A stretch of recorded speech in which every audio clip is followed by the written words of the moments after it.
નમસ્કાર, હું છું રાજુ કરપડા. હાલ જે સમાચાર મળ્યા છે કે રાજકોટ જિલ્લાના વિસિયા શહેરમાં એક કોળી સમાજના લોકો પર પોલીસ દ્વારા લાઠીચાર્જ કરવામાં આવ્યો, ટીયર ગેસ છોડવામાં આવ્યા. પોલીસ અને કોળી સમાજના ટોળા વચ્ચે ઘર્ષણ થયું.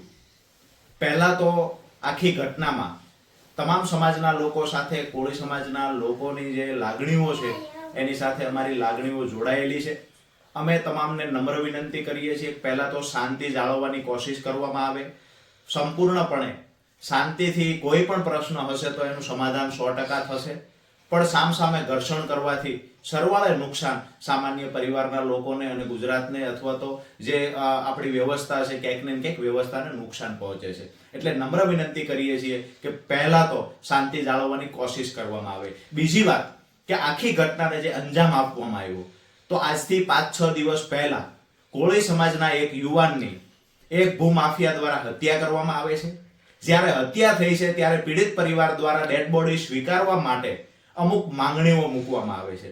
એ વખતે પીડિત પરિવારને ત્યાં જે પોલીસ વડા આવેલા, એ પોલીસ વડા દ્વારા પીડિત પરિવારને કમિટમેન્ટ આપવામાં આવેલું કે અમે આરોપીનું સરઘસ એટલે કે વરઘોડો વિછિયાની બજારમાં કાઢીશું. હવે જે વરઘોડો કાઢવાની વાત કરવામાં આવેલી એ મુજબ આજે આરોપીને કોર્ટમાં લઈ જતા પહેલા વરઘોડો કાઢવામાં ન આવ્યો. એટલે જે કમિટમેન્ટ આપવામાં આવેલો હતું પીડિત પરિવારની સાથે મોટી સંખ્યામાં લોકો જોડાયા અને પોલીસ મથકે રજૂઆત કરવા પહોંચ્યા.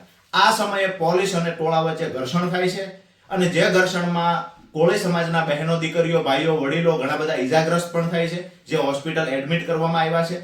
ભગવાનને પ્રાર્થના કરીએ ઝડપથી સાજા થઈ જાય અને જે લોકોને પોલીસ સ્ટેશનમાં આજે બેસાડવામાં આવ્યા છે તો એ લોકો પર ખોટા કેસ કરવામાં ન આવે આ પણ વિનંતી કરીએ છીએ.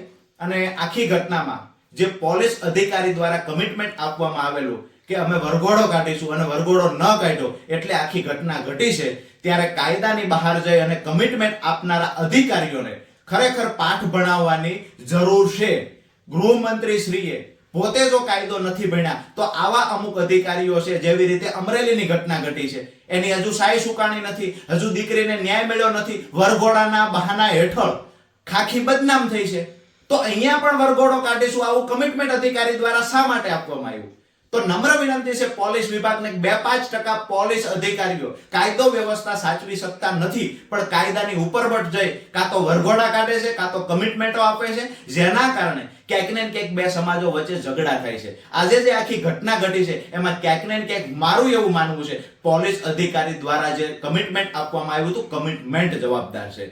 કોળી સમાજના લોકોને નમ્ર વિનંતી કરીએ છીએ, તમારી સાથે અમારી લાગણી જોડાયેલી છે. આગામી દિવસોમાં રોડ પર જે ઉતરવાનું થશે અથવા તો આ લોકોની સામે કાયદો વ્યવસ્થા એટલે કે ગાંધી ચિંધ્યા માર્ગે કાયદાની અંદર રહી અને જેવડી પણ લડાઈ લડવાની થશે એ લડાઈમાં અમારી સંપૂર્ણ તૈયારી છે. પણ નમ્ર વિનંતી કરીએ પોલીસ અધિકારીઓને કોળી સમાજના યુવાનો પર ખોટા કેસ કરવામાં ન આવે. જે લોકોને હોસ્પિટલ લઈ ગયા છે, જે ઈજાગ્રસ્ત છે, આ લોકોને તાત્કાલિક આર્થિક મદદ કરવાની સરકાર દ્વારા જાહેરાત કરવામાં આવે. આભાર.